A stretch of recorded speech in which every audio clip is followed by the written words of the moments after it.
What it is about me and her, I'm like her kryptonite. She was once again bleeding out of her wherever today, sputtering, replying to every groiper, replying to everybody, acting like a crazy bitch, okay? There's a difference. You need to calm down. Anyway. Dude, she wants me. Everybody can see the tension is there. She's married. I am not, look, I'm not a monster. I'm not going to break apart that marriage intentionally. But look, the heart wants what the heart wants. And everybody can see the writing on the wall. And the writing on the wall says, jungle fever, baby. The writing on the wall says, black and white cookie. Oreo cookie. You know what I'm saying? That's her appetite. That is her taste. Dude, she wants me. She wants me so bad. That's why she hates me, because she hates how much she wants me. I can't help it. I have this raw sexual charisma. I can't help that I have this raw sexual magnetism. Finally, I was put in front of a girl I'm attracted to, a black girl, and I was totally captivated. And, you know, that's why there's so much tension. You know what they say? It's a thin line between love and hate. And that line is microscopic at this point. It's atomic.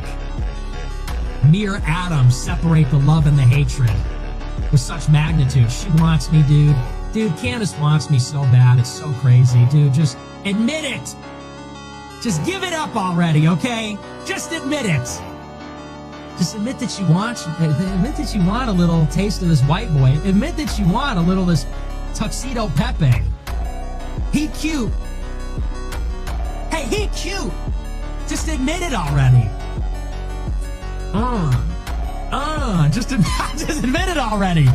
Just admit you want a little piece. Sometimes when I see the things that you say, I do think, okay, he doesn't take into account family. Like, it's just Nick. Nick is in his own world, which can be, I think, a quite selfish perspective, which is fine. That's what you're saying. You like being selfish is another way to say what you just said. I like being selfish and I don't want to give of myself to somebody else. I also think there's something selfless involved, which is to say, I could go and start a family and drag them into a world of mine, which is pretty chaotic. You know, I mean, is this really the kind of a lifestyle? If I'm banned on everything and I can't make a living, I'm banned from banking, I'm banned from credit card processing, I'm getting doxxed, people are showing up to my house trying to kill me, things like that. I also don't appreciate the lecture. You don't know me, you know, so I know you're married, I know you're older than me, but you don't know me, you don't know my life, you don't know my situation. I don't think you're in a position to give me advice, especially as a woman, honestly. I don't think women, you know, this is something in the right wing, we say we're anti-feminist, and then women go around telling men what to do, who are not their husbands. And, you know, I don't really buy into that ideologically, but that's besides the point.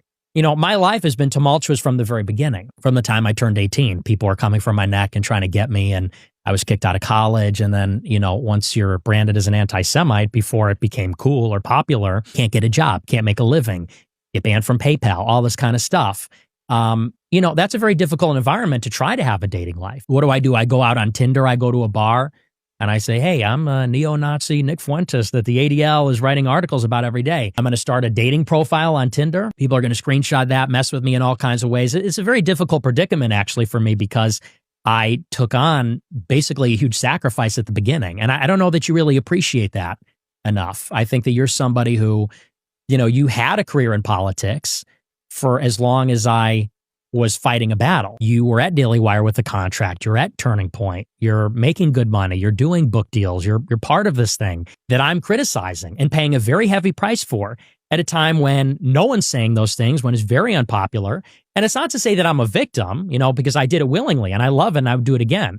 But it is to say that, you know, you and I have lived very different lives. You know, it's easy, I think, for you to say you had your husband, have your kids, you got your ducks in a row, made quite a bit of money, then you discovered the truth, and then you went out on a limb. And it's not to say you didn't make sacrifices and it wasn't a risk, and it paid off. You're doing great now, and I congratulate you. But with me, there was no calculation. I mean, I almost want to say I was 17. What's your excuse?